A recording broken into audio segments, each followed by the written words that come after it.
Hello and welcome to episode 7 of NiHao Salam. I'm still Yeganeh. And I'm Jeff.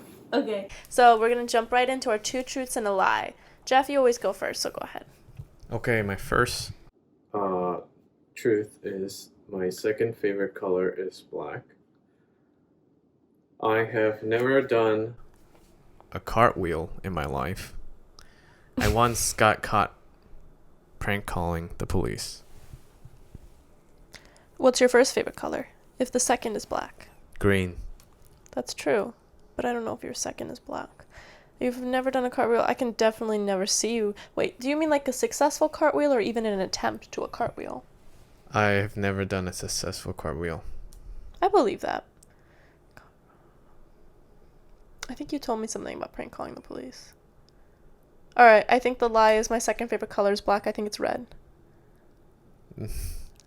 It is black. It's black and then blue. So red wasn't even in the top 3. Yeah, I can't do cartwheels. They're very difficult and I always fall over.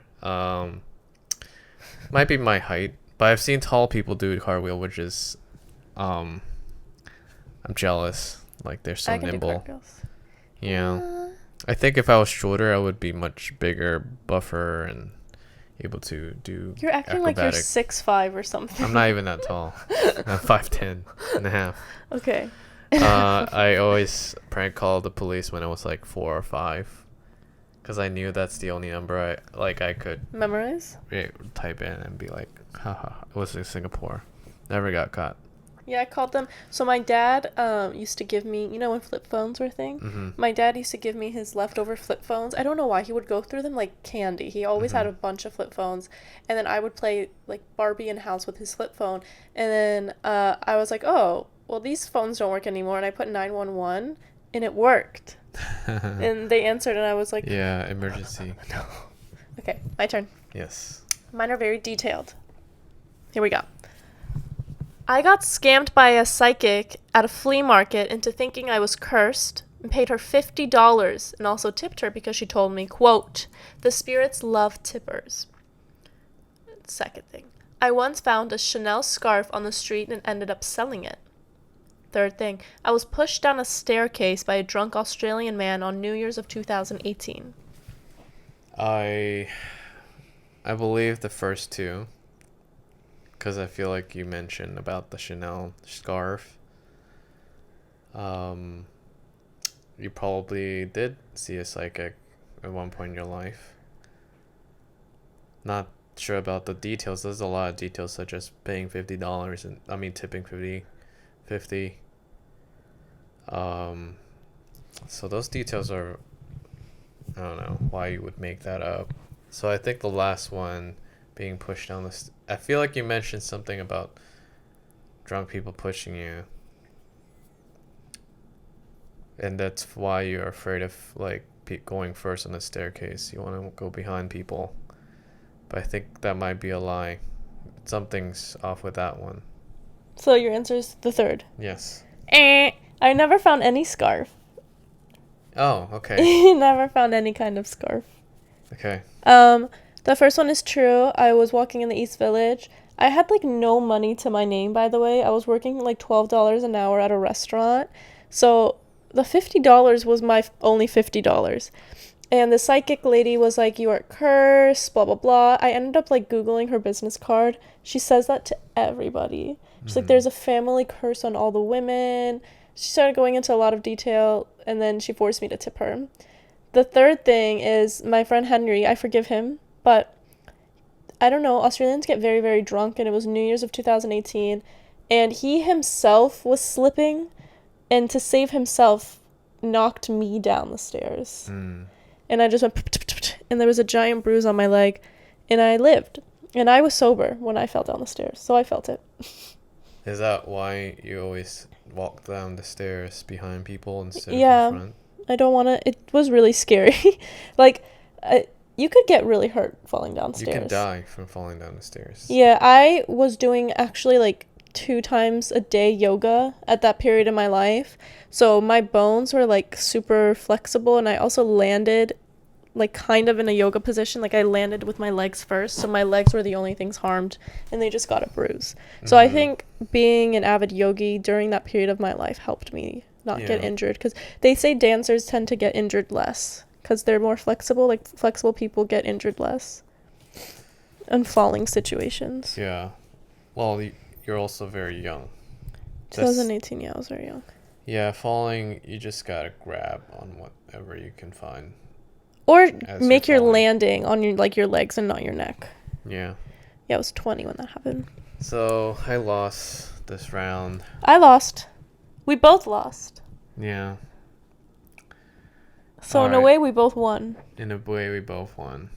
Anyway, let's get on to our topic of the day. Today's topic, this episode's topic, is cults and corrupt churches. It's a very interesting topic because I have been to churches. I've always felt like their behavior, no matter where I go, like around the world, I feel like cults and churches are quite alike. Sometimes you can't tell a difference. That's why there are a differentiation between a cult and a regular church. Just a regular church and a corrupt church. I think also there's like factors about a cult that are in every church. So sometimes when you say something's a cult, people are like, well, that doesn't make sense, because a lot of churches do that. Like the money hungriness, people say, like I belonged to a church, and one of the main things about that church is that they're money hungry. And when I mention that, people are like, well, every church is money hungry. And I'm like, yeah, but there's different levels to it, right? Like every church asks you to follow rules, but it gets to if they're pushing you to have no other option, that's when it's a cult. And when the money disappears, that's when it's like, what? You know what I mean? To clarify your statement, you used to belong to a church. To say you belong to a church sounds like you still attend I thought I said I used to. You said I belong to a church. Belonged. Even with the past tense, it sounded like I belong. Oh god, it just got so dark. Yeah. Anyway, we can start with our discussion questions here. What is a cult? In your opinion, what makes a church corrupt? Lastly, what are the difference between a cult and a corrupt church? In my own opinion, this is not like the definition on dictionary.com, but I think a cult is something that forces members to go into the similar mold, whether that's wearing the same clothes, having the same mentality, eating the same food, listening to the same music, stuff like that. It's when they take away your individuality that I think that's partially a cult. The second thing I think is having blind faith in some form of leader that you will do anything for, and you can't see any wrongdoing that they do. Like even if they harm you, you're like, that's okay because of all the good they've done. And the third thing is like their attempts to distance you from society or your family and telling you, hey, like, we're the chosen one, everything else is not correct, everything you've been told is people taking you towards the devil, stuff like that. So I think to the core of it, it's people who don't let you, it's a cult is something that doesn't let you have your own individual thought, individual process, and also doesn't let you pick who you surround yourself with. It's other cult people, and then you slowly can't leave it because you're stuck in that realm of like, all my friends are in this cult, I can't leave this cult, blah blah blah. And what makes a church corrupt, I think, is when there's one specific person in power. I think that's why the line between church and cult gets so blurred, because so many churches right now could be a cult, especially like Hillsong and stuff like that, where it's not necessarily like the cults we're used to where people are doing sacrificial practices, but there's like certain people in power, people blindly follow them. The people at the top are like very corrupt and bad people, and they want more money and power and all these different things. Who knows if they believe even what they're spewing out. They're saying what, and they're also, another thing about cults is they love having members that are celebrities. And I think that's also a red flag in churches, is when they care more about their members with like Instagram followings and stuff like that. Yeah, when you talked about cults and churches just now, it reminded me of how before monks and before clergies and churches was formed, there weren't really necessarily a conformity. There's no like, let's all dress the same. And then now you have monks, even nuns, dressing the same, taking away their personality, and they're just like blindly following. I mean, they voluntarily follow because it's like a traditional thing, and also it's a established way of like worship, a way of following your beliefs and being stripped of the earthly things. It's a practice, a religious practice, but if you describe it the way you did, you could look at these followers that has been established for centuries, decades. I mean, it's quite cult-like to me. Yeah, I mean, that's one of my questions too, is that a lot of things could be seen as a cult because we want to be part of something that bigger than ourselves, and we also don't like being alone. And sometimes that means we blindly follow things, even like political parties. Like sometimes people blindly follow a belief just because those around them do, and it ends up harming others. Yeah, to me, cult, I think the worst, there are like levels of cultiness. I think the worst would be like there are people getting hurt, there are people being manipulated, there are people who are using other people for their own gains, and there are people who misuse the scripture. There's always a misuse of something to gain more followers, to gain monetary gains. Just abuse being involved in the equation of worship. And I think it's also similar to like comparatively to abuse happening between two people, because a lot of times they'll say there's warning signs before someone gets violent to you. You know what I mean? Like in a domestic abuse situation, it's not always that your partner is like physically harming you. It's the emotional abuse that leads to the physical harm, and a lot of these churches had red flags. A lot of these cults had red flags before people got harmed, but because no one was getting harmed at the start, they didn't take them seriously. Yeah. And then even if the church themselves aren't like killing people, they could cause suicides, they could cause self-harm, or just different things, that lead up to the harm, that are just emotional or financial abuse. So, your turn. Sure. Okay, if you had to join a cult today, which one would you join? Like you had to, no other option. Well, I don't really know that many cults to choose from. What? After all the research we did? Well, I don't want to join any of the cults. I know, no one. I want to know which one I would like to join before I joined one. The same reason why I left the church. Okay, but you have to. Like, this is just a game. Can you just play the game?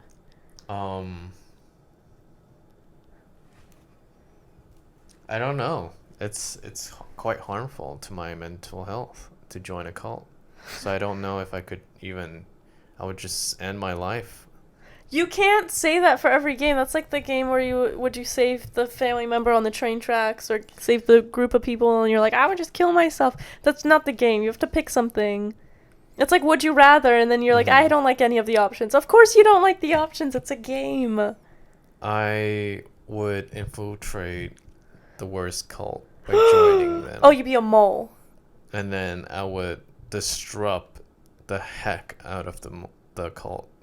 They kill people sometimes, though. They disrupt the cult leader. Okay, your turn. Yep.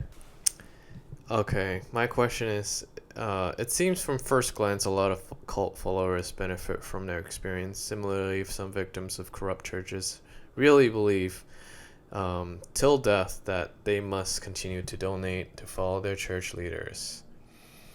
Do you believe occult and corrupt churches are ultimately harmful to society? Yes.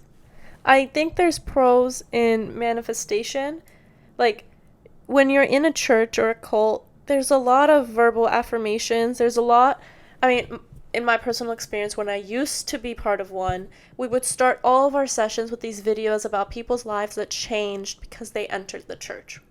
So by watching that, you also think your life is about to change. You start having more positive thoughts. You start verbally affirming your dreams and what you want. And it's kind of like therapy. You end up maybe sometimes praying with someone, and you get to finally speak about your traumas and stuff like that. So does your life get better sometimes when you're in a cult? Yes, because of the other practices going on in it. Like, a lot of people in cults will say, oh, it was one of the best times of my life. And it's like, okay, but what was making it so good? Was it your words that were affirming your beliefs and your happiness and your faith in yourself and what was coming? Do you think your life would have been just as good if you had that faith, but without, all of this other harmful stuff? Mm-hmm. So it is harmful to society, and people need to learn that they can be happy without the negative parts of it. Like, a lot of people, it's like, again, like a relationship. People think, oh, the downs are worth the highs. And that's not true. And sometimes we want to experience lows to know how good the highs are, but you can't look back at something so fondly when it harmed you so much. It's like missing a toxic ex or something. Mm-hmm. Like, sure, it seems good in your memory because you don't actually remember all of the pain you were going through in being in that. Mm-hmm. So that's my belief. It is only harmful. And the only positive things come from things outside of the cult. It's not from their actual teachings. Okay. Okay. Do you think pyramid schemes are cults? Can non-religious organizations be cults? Yes and yes. I think pyramid schemes foundation is preying on people I think are mostly in need of money. And a lot of people look up to people who have wealth and have this message to spread. Like, they make them believe in themselves first. They make them believe that you are a single mom, you can do this from home. I did it. You can do it too. You just gotta buy into this program. You're talking about MLMs, like all the different pyramid schemes start with this message that you can do it too, and they have like a success story. They empower you, telling you how much you can get, and this, similar to how most cult followers are people who are, distraught, looking for a solution to their life. You should look, you guys, if you guys don't watch Jon Stewart, he did a segment on donations and mega churches, and oh really? I didn't even know that. The whole thing in that segment is he started a church, and there different countries have different tax benefits for starting a church. Yeah, and the requirement exempt. Is quite loose, and so the requirement of being a church is quite loose. So technically he could just say that I have a church, I have people in my audience, they're gonna declare this church, and by saying a few words about their beliefs, and then they could start a church mainly because the church's foundation is around money, and they are collecting donations to fund this church about money. Churches and organizations are hard to define. So yes, non-religious organizations can be cults. Yeah, that's an issue a lot of people have with Scientology, because like when you enter Scientology, sometimes they tell you that you could be a religion plus Scientology. Like, a lot of ex-members will say that's why they were drawn to it, because they were told they can be Christian and Scientologist. So then the line is blurred. Like, if you can be Christian and a Scientologist, is Scientology a religion even? But their tax is exempt, so they have all those benefits. Go ahead, your question. You personally have cult-like experience moving to New York City, joining a church. In retrospect, what would you have done differently? I feel like those people that they interview in cult watch like documentaries where they're like, it was the best time of my life. But I honestly, as horrible as it sounds, I'm really happy I had that experience, and it taught me a lot. And I'm lucky because most people I love and am friends with left as well. So that's why I feel okay, is that we all came to the realization. And the way the cult I was part of works is they replace you like that. They're not like the type of cults that trace you down if you want to leave and like stalk you and bombard you. If you leave, they just make you seem crazy and they replace you. So the fear level is low leaving, and also people leave in big groups. There's a church nearby the cult I was in, and a lot of the people that go there are like ex-culties. So like I guess we still keep the group mentality in a way, but I wouldn't change it because of the people I met. And I also was so young and I needed that guidance moving into New York. And for me personally, and a lot of people will agree who left C3, is that C3 New York, okay, C3 used to be C3 Brooklyn. And when it was C3 Brooklyn, it was fun. Like, my atheist friend would come, he would have a blast. It was like a god rave. Like, they weren't begging for money how they are now, and they weren't culty. They didn't send out contracts and stuff like that. You didn't feel preyed on? I felt good. I felt preyed on. I mean, the things we did made more sense back then. Preyed on as in like a predator. Oh, preyed on. Maybe. Yeah, I mean, there was negative things, but the thing it turned into today is like 20 times worse. The thing I joined was bad, but what it is now is just craziness. It wasn't as controlled when I used to go there.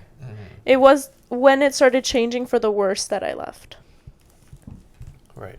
But I wouldn't do anything differently. I'm happy it happened early in my life. And not, I was at a weak point. They always say that. They try to get people in weak spots, insecure people, and I was terribly insecure and weak, so. Okay. Contradicting, I said people in cults shouldn't look back fondly, but some of my best memories and funniest stories happened there, so. Yeah, but we don't even know if the church you went to is actually a cult. Like, well, it's on Cult Watch, and yeah. There's apparently a documentary coming out this year, and hopefully the article I'm working on, and many people agree it's a cult. That's why I have so much frustration, is that people think cults are like, we all dress the same and we sacrifice people, but in a way, everyone at C3 does dress the same. They do clothing drives where people swap clothes and try to look as like hip as possible, like that Williamsburg minimalistic look. In a way, that is dressing the same. And the amount of like scandals that have happened, the cover-ups, the lies, like Phil Pringle is the guy who started C3, and the whole story is that he was like a garbage man or something. He was not a religious person, and he had a dream and then found God and then started C3. The timeline of that makes no sense. How C3 Global would just hand over everything to Phil Pringle after this dream and like, where did he even find the resources to pursue all these things? And then they found out later that a bunch of the leaders had similar stories that didn't add up at all. Yeah. And even Josh Keasley and Georgie, Keasley, the New York leaders of C3, their backstory is like, we came to New York and we didn't know anybody, and Josh went outside and he prayed and we started this church with 6 people and look at it now. And it's like, first of all, Josh was part of C3 Sydney. His father is a C3 pastor. You guys were sent here to expand the church in the same way it was in Sydney. And like, you were not liked in Sydney. You had to leave. There's literally like an ABC documentary on how abusive and terrible you guys were. You came to New York because no one liked you anymore over there, and you started this church the same way Phil Pringle did. And then every Sunday you're like, yeah, it's just amazing how God expanded our church after our 6 people, the 6 people who are still here with us today. And then they're not. It's so interesting that both Hillsongs and C3 started in Australia. Well, actually, I always thought Hillsong started first, but C3 started first. But Hillsong is so much bigger. Yeah. I guess it's about their donors and stuff. How much? Yeah, the celebrities. C3 had way less celebrities. Yeah. I think that I was a huge fan of Hillsongs. And Hillsongs is, I think, less of a problem for me. I think C3 sounds problematic. I think more problematic for some reason, even though Hillsong's is bigger. And I didn't know that you're gonna, on this episode, discuss about your actually name where your church is. I don't remember us doing this previously. Oh, I'm sorry. But I've been to C3 unknowingly. Unknowingly, meaning I didn't know that they're on Cult Watch. Well, my experience was I did not feel preyed upon, and I felt like they did. I felt excluded. I felt when I was sat down with my friend Andrew, um, and my other roommate Mara. It's her church actually, so I guess she's a regular there. And when I was there, the most striking thing that I heard was the pastor saying, while he was praying, "Don't think too critically on it. Have faith." And I was like, that statement itself is like cult thing to say. Yeah, don't think, just believe. Don't think too critically on it is like the worst thing you can tell someone. Like it is so it's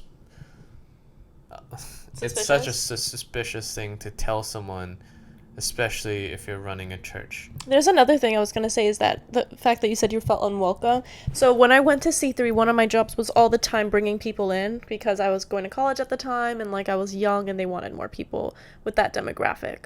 And whenever I would bring someone who dressed similar to me and like had the same personality, they were obsessed. They were like, please come again, give us your phone number. Maybe you could lead youth with Yeganeh, blah, blah, blah, blah, blah. We're looking for this and that. And then I would bring my friend who wears like a t-shirt, sweats. They're like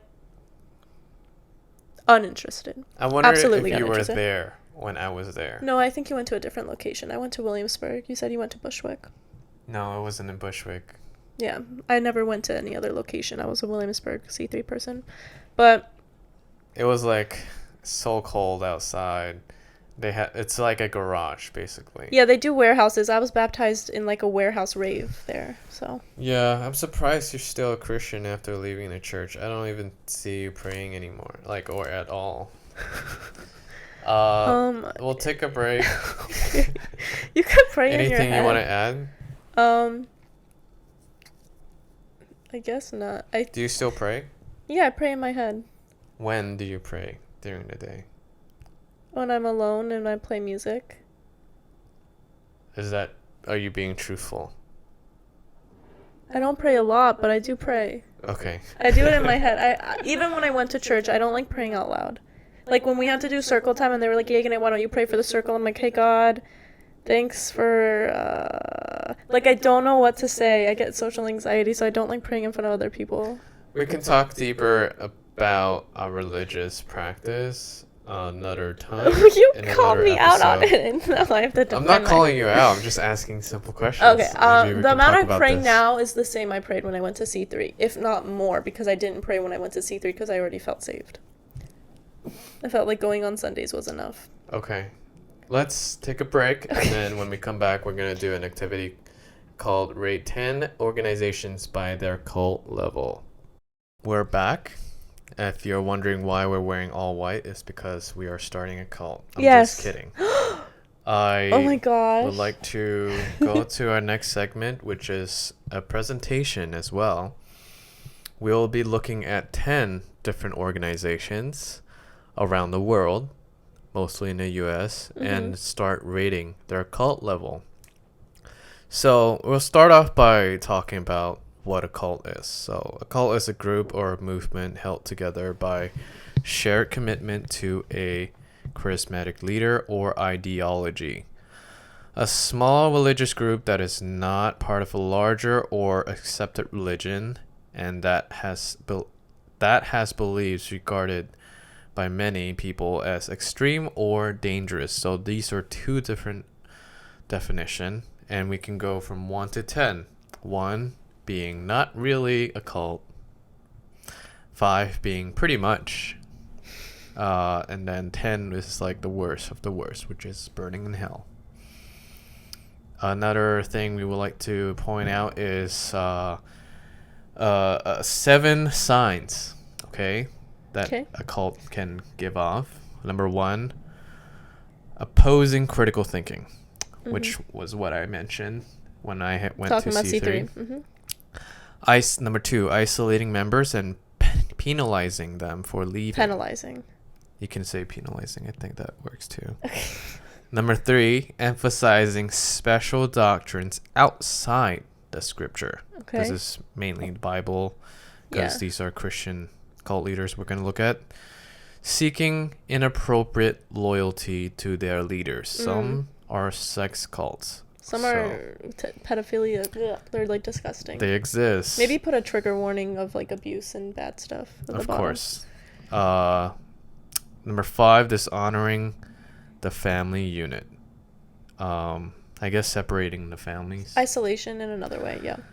Number 6, crossing Bible boundaries of behavior about sexual purity and personal ownership. Okay. Verses. Number 7, separation from the church. Let's go to number 1, which is yours. Yeah, so this cult is called Angel's Landing. I was personally mortified. So it was started by this man named Perez, also known by the name Lou Castro and many other names, convinced his followers he had magical powers. He told the members he was an angel who was hundreds of years old and needed to have sex with children or he would die.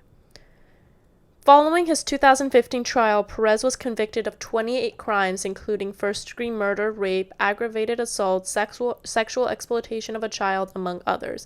So most of his followers were women, and yeah, he was a very bad person. He somehow convinced them all that he was just this angelic being that had survived all of these centuries by having sex with kids.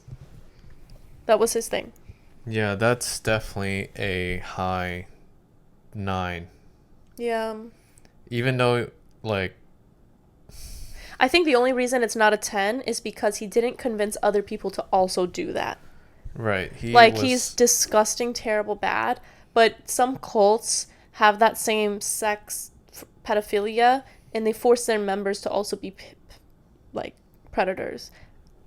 He just himself was this monster. Mm-hmm. Was this a big organization? Did he have hundreds or thousands? I don't remember. I think it was very big, and most of his followers were women, so. Copy. Yeah, I feel like this is somewhat involving like hell-like activity here. This is like satanic, yeah. This is definitely not something in the Bible.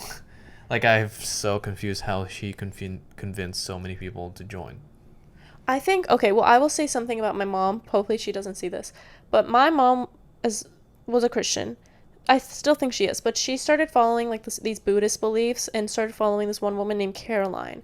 And Caroline says she can speak to aliens. She actually had a documentary that came out at Soho House, and they had a huge presentation. My mom came to New York to see it. And my mom gave a lot of money to Caroline to do her meditation stuff. And then my mom started believing some of it. So I think it's relatively easy to convince depressed people or like people looking for something to believe in that you can talk to extraterrestrial beings. And also, like, if they already see you in such a high regard, if you say, hey, I'm a reincarnation of an angel, look how blessed your life became when I entered it, you can blur the lines for people. When you're depressed, it's really easy to become susceptible to like actual insane people. Given Caroline, the meditation lady, never, did sexual horrible things, but who knows where this alien belief could have gotten the people, because there's things like Angel Gate, what's the other one, Heaven's Gate. Yeah, Heaven's Gate. This belief that you can talk to aliens and you have to help your followers is so scary, because they start separating the soul from the body and like convincing people that, if you die in this body, your soul lives on, so why don't we all die? It's like really bad. Yeah, well, I'm glad this guy is convicted. Yeah. Let's go to the next one. The second one is mine, Hillsong's church. They have been around for 3 decades, commonly known as Hillsong. This is a global charismatic Christian megachurch based in Australia. They have a few in New York. Former member of church have come out forward to accuse the church of being a cult, claiming that the leaders abuse employees and volunteers by treating them as slave laborers and interfering with their personal lives, such as requiring them to ask the pastor's permission to date. In November 2020, following a testimony from Hillsong volunteers, Hillsong announced an independent investigation into these concerns about the New York branch. There's a quote here. They were obsessed with trying to change me. They tried to break me down, she said, of a constant insistence she wear more girly clothes and be blonde. They hated my black hair. I was told it looked demonic. I felt like a reality show. It's really a cult, she said of the experience, which she believes many were subjected to as a test to determine who can be on stage and who can misuse for volunteering. Okay. This reminds me a lot of C3. I mean, C3 social media is based on the Hillsong social media, and many of the people from Hillsong sometimes come and work at C3, and they share similar pastors, guest speakers, and they have the same rough draft for recruiting people. And the clothes thing and the blonde hair really sticks out because, like, they love that pure look, and they also, I mean, C3 specifically liked having some people of color who were married to blonde white people. So they didn't as much give a voice to just any person of color. It was like someone in an interracial relationship with like an interracial baby. They were like, yeah, come get on stage, show how diverse we are. But yeah, I mean, they love thinking everything except their way of looking and thinking and talking is demonic. That makes sense. I'm interested to know. I've never actually been to the Hillsong location in New York. I don't know many people that have. I know it's really big in LA, and then C3 is a lot bigger here in a way. I don't know. Mind going. We can go maybe do an interview there. That would be interesting. That would be really interesting. I would like to do that. That would be, like undercover. Yeah, like moles. Oh, well, I guess if they're probably not aware of, like, unless they've seen my TikToks. That's the only way. Yeah, do you know this pastor on our presentation? He's the one that got canceled recently, right? The cheater? Yes. Yeah. This guy, got let go because of all the accusations against him. The thing about Hillsong is, like, this is one of those things that is going to lead to violence because, like, right now no one's dying, okay? No one's getting physically hurt. But their beliefs on, like, homosexuality, their beliefs on just, like, what is demonic and not, it leads to violence. It leads to suicide. It leads to people getting really hurt. So I think right now it's not high up on the scale because people haven't physically been hurt, really. I mean, they've been financially manipulated and emotionally hurt. But this, I think, will grow to be worse. It doesn't seem like it's getting better. It seems like they're adding rules as the years go. Like C3, for instance, their website was the only place that used to say marriage is between a man and a woman. And then they started releasing these videos about conversion therapy. It's like it just keeps adding on. And then they started releasing contracts that not only can you not be gay, you can't be friends with people who are gay. Mm-hmm. So they just keep adding as it goes. So right now this is like a 3 for me, or a 2. All right. What is it for you? It's probably a 3, maybe a 2. Yeah, exactly. It's not killing not hurting. But sexually. It will lead to something bad. Yeah. All right, next one. Okay, Children of God. I actually researched this one a lot when I was in high school. I saw a documentary on YouTube when I couldn't fall asleep one night. So it was originally named Teens for Christ. It's gone through a number of different names. It gained notoriety as the Children of God, COG. The group had communes around the country and outposts overseas. So a lot of the people were actually either in Venezuela, Vietnam. A lot of them were abroad. I did this one. Wait, we both did this? Yeah, different title, but go on. Okay, so David Berg is the leader. He encouraged female members to recruit new members through a sex practice he called flirty fishing. And Berg also encouraged sex with children. In one letter to members, he said God created boys and girls able to have children by the age of 12. And some celebrities, when they were kids, were in this. So Joaquin Phoenix and Rose McGowan were in this cult as children. Luckily, both of them, their families were not that high up in the system. And once they learned about David Berg's accusations, they actually ran away to America. They were both in different countries at the time. But Children of God is really scary. They have books that, like, show children doing horrible sexual favors. The flirty fishing is like terrifying because it's like these married women going up to men and like asking them on dates, and then they recruit them in for church. So it's like literally what it sounds like flirting and then reeling people in and like sometimes having sex with them. Yeah, they're sexualizing the woman in order to win people over to recruiting, God, yeah. which is not, it is abuse, but in their minds they're not being abused because they're using their bodies for God, which is odd. I would say this is like a 10 for me because there are kids involved. Yeah. And like grandkids as well, like his own, children. I feel like this is like burning in hell. These people deserve hell. Yeah, the people that were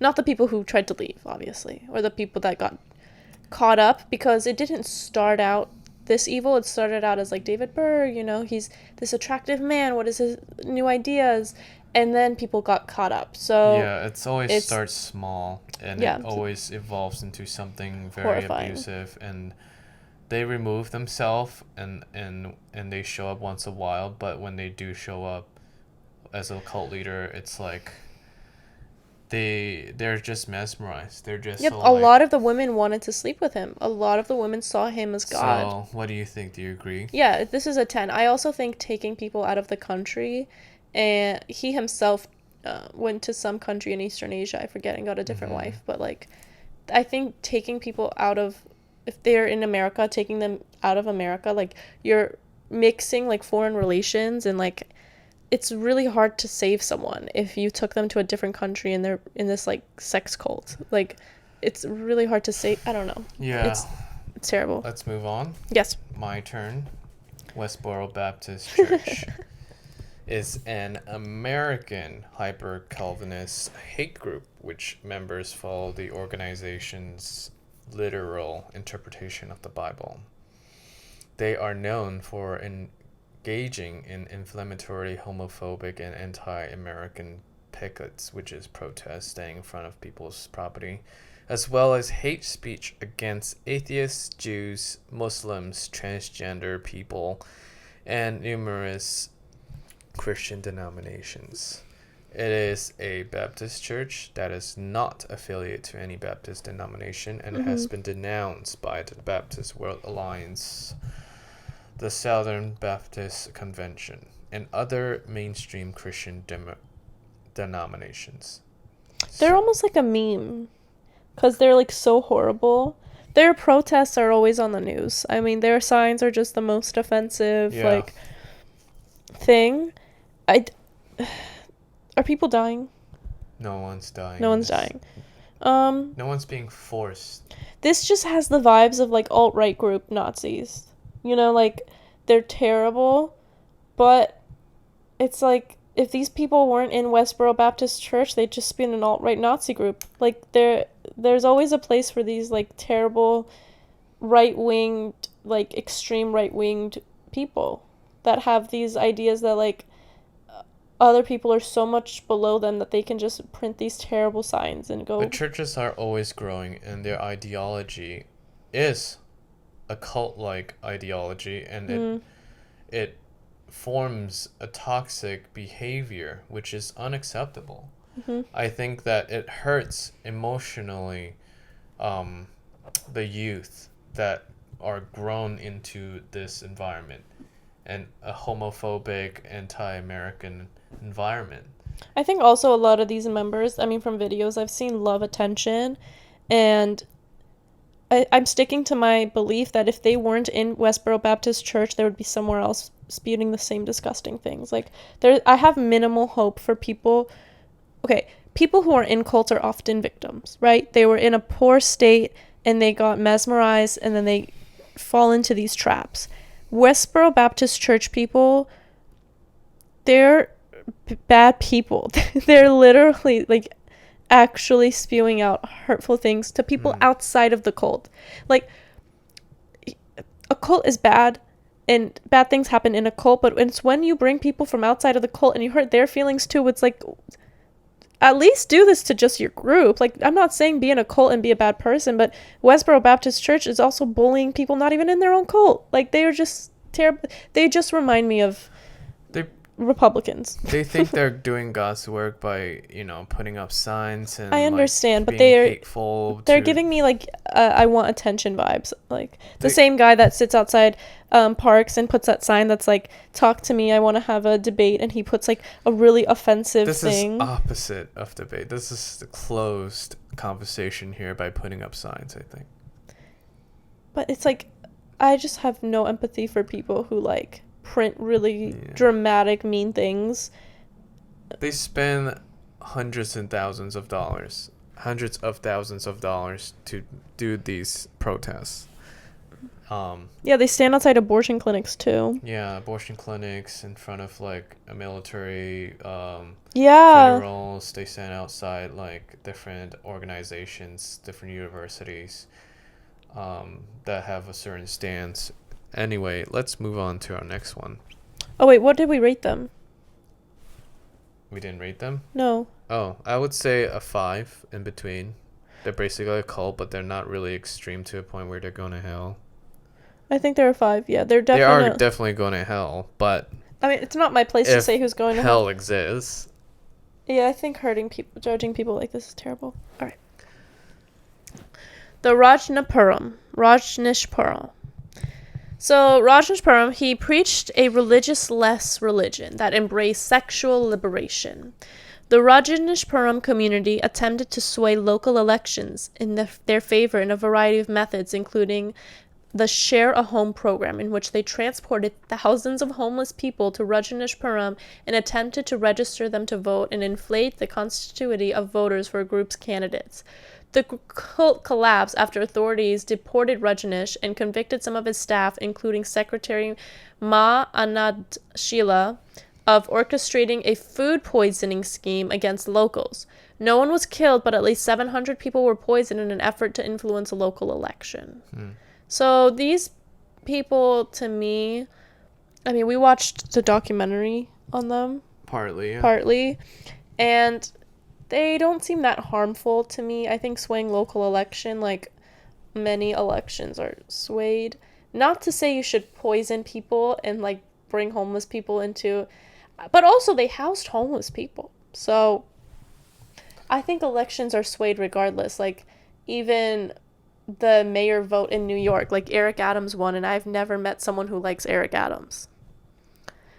Elections are swayed. Did they do a horrible method of poisoning people? Yes. Did people die? No. So they promoted kindness, and they housed homeless people, and they gave food out to people. And could it have been done better?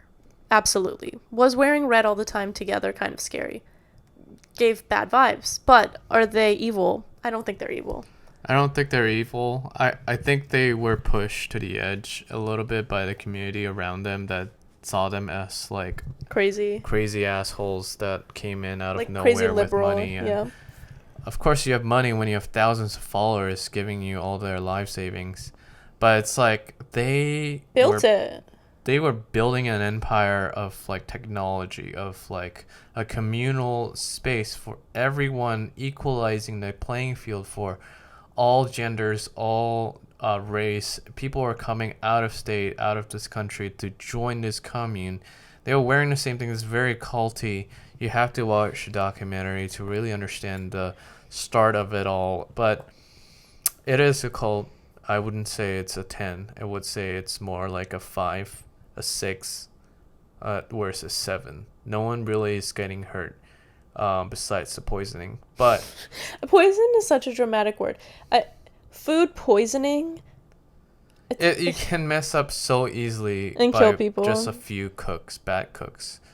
But I think that they had really good intentions. Their methods were quite iffy. I think that they really rigged the system a little bit by getting people to vote and just like pushing people. They were pushing a lot of the community that existed prior to them moving in, like older generations of like the townspeople. paying them off, buying their houses, bribing them to move out so they can move in, taking up plots and plots of farmland and building up, their empire. It's basically. Almost like gentrifying. It's almost like what people do anyways. Yeah. I think it's a 5. Whatever. Yeah. Okay, let's move on. My next one is Unification Church. This is a Korean founded church founded by the Family Federation for World Peace and Unification, widely known as Unification Church. It is a new religious movement whose members are called Unificationists and sometimes colloquially called Moonies after their founder's names, Sun, Moon, Mung. I can't say that word. Moon. During the late 1970s and 80s, Moon was notoriously blessing mass marriages, and his disciples were spiritually away young men and women to isolate camps where they were brainwashed into abandoning their families. Their faithful endured 16 hours a day, raising money and working for nothing on behalf of the Father. Considering Moon's documented history of extreme right-wing theocratic politics, anti-Semitism, constant rumors of sexual improprieties, his U.S. imprisonment in 1982 for tax evasions and for Christian in offensively blasphemous theology, it is difficult to understand how he was tolerated, even welcomed by U.S. presidents, politicians, and clergymen and academics in America, Japan, and Britain. The answer might be hypocrisy and Moon's money. He's rich. And where did the billions come from? The ultimate source still defies scrutiny, although he was at one time backed by 2 Japanese billionaires, both self-admitted fascists, and there were rumors of financing by the Korean CIA. Okay, well, that happens sometimes where cults, they think the CIA was part of it. They think CIA did Jamestown. Yeah. They think that it was do it to study, like, mental health, and they think the CIA is part of a lot of stuff because the CIA wants to know how to control people better, and they do these, like, small cult studies where people can't leave these communes. So these people had to work 16 hours, and all of the funds would go to Unification Church? Yeah, to the Father. Where would they live? The camps. Oh, there's camps for them. Yes, they isolate them from their family. I think these marriages are not necessarily like they met them and they fell in love. They met on the day of their marriage. Like arranged marriage. Yeah. And he's worth billions. I don't get it. Wait, where is this? Korea? Yes. Yeah. They're now no longer like working as before. They're now more like hidden in the mountains and stuff. Well, my thing is, once you have 1 billion, can't you just stop? You know what I mean? This is a church, babe. They'll never stop. They have a calling. What are they spreading? Christianity? Yes. But a corrupt version of Christianity. Of course, they changed the interpretations. They changed it. Yeah. Has anyone died? Probably. Not by him, but probably indirectly. And they all wear white? They don't all wear white. I've seen them in New York. They came here to spread the gospel in the trains. Oh, God. I would give them like a 6 or 7. Mm-hmm. Because they're not... I mean, I don't know enough about their violence. They seem like almost political. Not necessarily... I don't know, because the governments take them in and all these different things. So, it's my turn again. Are you ready? All right. C3 Church. C3's motto is If you give money to C3, God will bless you with more money in return. C3 Church Sydney Limited, a company that Phil Pringle is director of, Phil Pringle's net worth of assets is $46 million. He's the guy who started C3 Global. This is a quote from an ex-pastor. His name is Ron Parker. As I looked through this material on C3 Church Watch, I recognized the New Age movement and its deception. Like Rick Warren and his purpose-driven New Age theme, the world is falling into a trap to ensure that man with itching ears with the new gospel, which are lies. I can see how the deception works discreetly and makes it look so good. Satan himself was created by God and was a beautiful archangel, so he makes bad things look good for our eyes. But the Bible is true and Satan is a liar. We are set free from the world by Jesus Christ and him alone. Saying all that, I would put Phil Pringle and Rick Warren in the same class. And the picture on our slide shows me at my baptism at this church. So one of the biggest things C3 does is they do full sessions on tithing, which means giving 10% to the church. And it doesn't just, every church asks for 10%, but they do it like maybe for a couple minutes. They hand a bucket around. Maybe we get emails about it. When I went to C3, it was like an hour long. The pastor was on stage talking about how you need to give money. And then on Wednesdays, we met up for dinner parties, and we had to do like Q&A circle time, talking about tithing. And then we would have events like Vision Builders, where the whole thing is like a Met Gala where you donate money.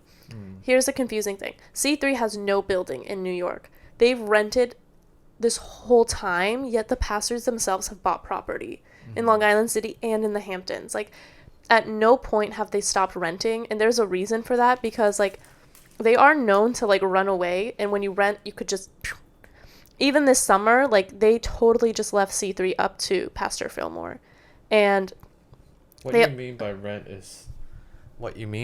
is that they don't have a designated church where they continue to stay for years. They have leases for a couple weekends. Yes, they have leases for short periods at like Williamsburg Music Hall and stuff like that. But the thing is, like, they get so much money. Like, everyone who attends has a high-paying job. They've had people's on like Forbes top 10. Vision Builders itself has raised so much money. Everyone is forced to give their 10%, and they haven't been able to get one building. Like, are you kidding? No one knows where any of this money goes. And they did like this sob story about the Middle East once. So Vision Builders is like their Met Gala event.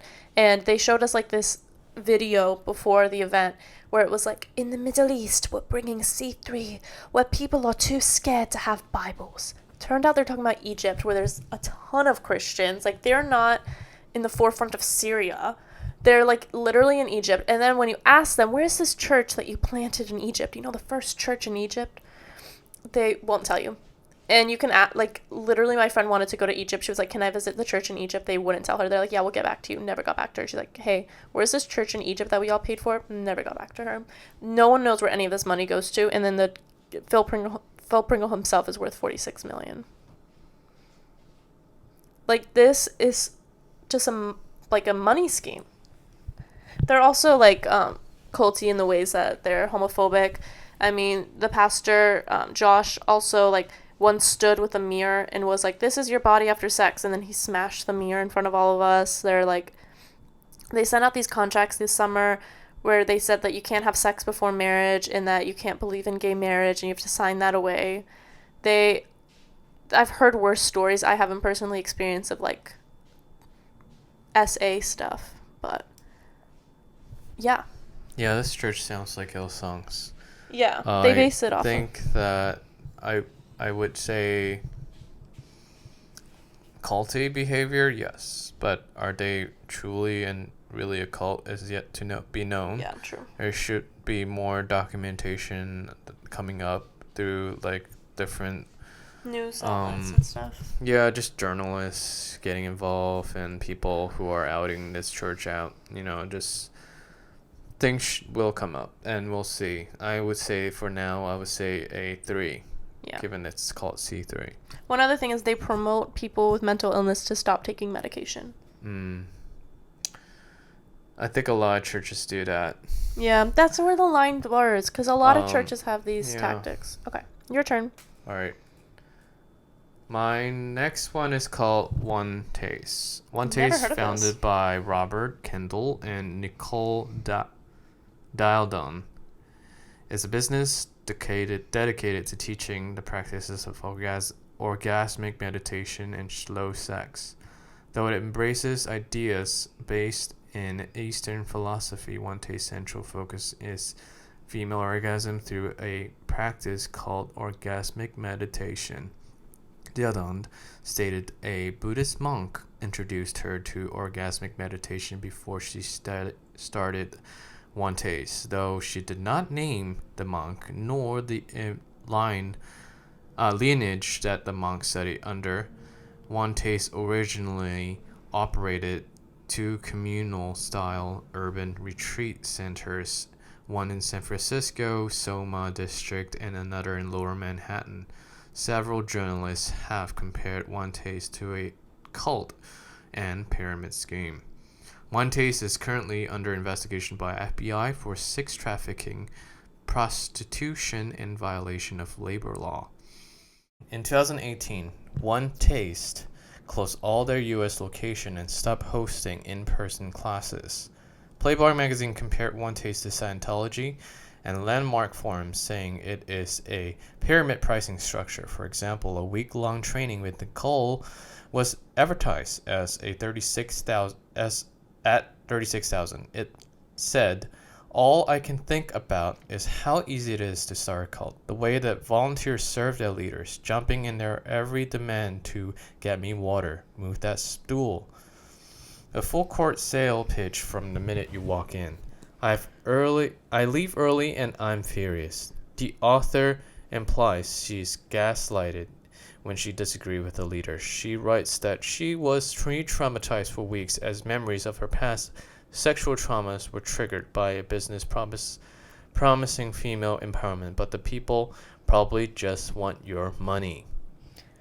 Yeah, I think a lot of meditation groups, I mean, I mentioned my mom's as well, prey on like wealthy women or moms or just people looking for something in their lives.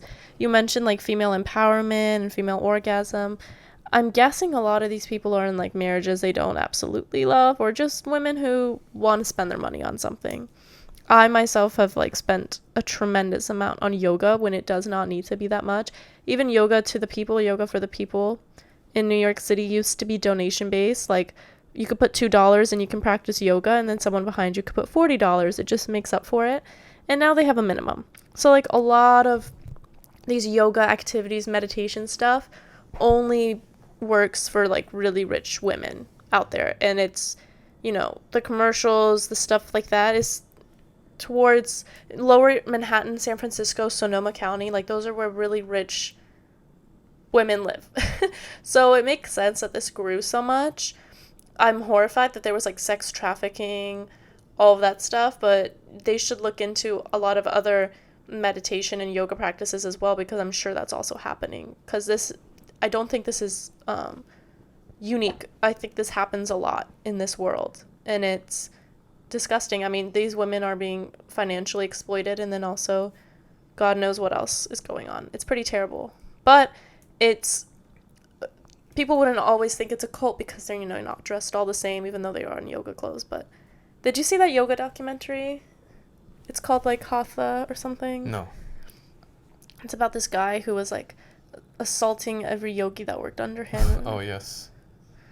It happens. Like, people want to fit in, and especially if your wellness is involved, like Goop was mentioned, all that stuff. People do yoga and stuff like that, not only for the mental benefits of it, but also because they want a certain body type, certain way to be viewed by people. And it's really easy to control people who are insecure about their physical self, too. I think One Taste and Goop are quite alike, and I think that they prey on a lot of people who are trying to find a way to self-help, self-improve their life and sexual health as well, because, you know, it's popular topic and it's popular thing to sell to people. It's a new way to find empowerment, a new way to find sexual liberation with your, orgasmic meditation. It's real to some people when they are struggling, and I think they're definitely on the top of a cult. They're definitely a cult to me. Yeah, And it's also sorry. I think I would give this group a 5. What would you think? Yeah, around a 5. It also bothers me that, like, she just, like, visited a place and won't even name this monk or anything, and, like, just took their ideas and brought it to financially manipulate other people. Well, if it's real. I mean, it seems like she's lying about that experience. Yeah, it sounds like a Goop episode. My turn? Yeah. The movement for the restoration of the 10 Commandments of God. So this group believed that the apocalypse would occur on December 31st, 1999, and to avoid damnation, members had to follow the 10 Commandments very strictly. So that's why it's part of the name. They were obsessed with the 10 Commandments. Those were like the defining things for them. But in addition, sex and soup were also forbidden. As 2000 approached, the group prepared for the end. When the apocalypse didn't happen, the leaders proposed a new date, March 17th, 2000. The leaders planned a big party at a selected church. After guests arrived, the venue burst into flames. All 530 in attendance, including dozens of children, were killed. The windows and doors had been boarded up to bar the escape. Police initially suspected the mass suicide, but later determined the deaths were a result of mass murder. More people died after, and the estimated death of this cult in general is around 700. This is disgusting. They should burn in hell. I think that people are so The leaders, not the people. The leaders should burn in hell. People as in the cult leaders, and people in charge of, like, making orchestrating this. Yeah, orchestrating this whole massacre. They're sick in the head. I think it's a 10. It's a 10, and I think that people who fall for this are victims of, like, a need of salvation and they got tricked, and I feel like a lot of people are in a similar situation in their life, and I feel like churches are in a similar way are doing this to people. They're, in my perspective as a non-believer, I think that a lot of Christians are tricked into believing that there's an answer. There is an answer here. Come here. They're lured into believing in certain things, and they're being manipulated. And this is a proof that it's easy to manipulate people when you have a set date and you have a Bible to prove it, and then they manipulate the Bible. They interpret it differently. I think cults terrible overall.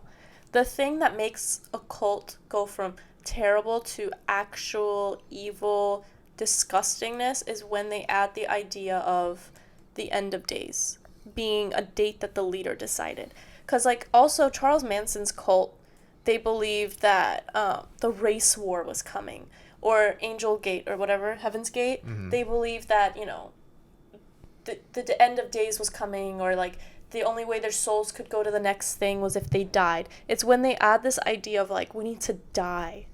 Jamestown too. Like, that's when it goes from terrible, disgusting to, like, how did you do this? And oftentimes when they look back at, like, the Jamestown people and stuff, not all of them wanted to drink the Kool-Aid. They were forced to drink the Kool-Aid. And even this, the walls were boarded up. Yeah. These people didn't want to die. I would like to add, if your pastor or if anyone around you ever give a prediction and they give a set date or a event that is, like, impossible to predict, don't listen.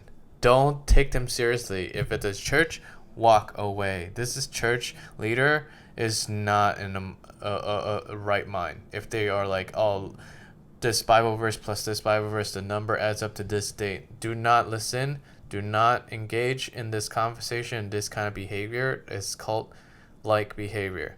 Yeah. And with that said, let's move on to the last one, which is something we already been through. The Children of God. One. This is called the Family International. Family International, TFI, is a Christian new religious movement that has been criticized as an authoritarian cult and was founded in Huntington Beach, California, U.S., 1968 by David Berg. Former members have accused the group of child sexual abuse, trigger warnings, physical abuse, exploitation, and targeting vulnerable people and creating lasting trauma among children raised in the group. It hides its dogmatism and abuse, being a message of Christian-based salvation, free love, and spiritual healing. Starting in 1973, David Berg encouraged female members in the family of love to spread the message of God by love by having sex with potential coverts.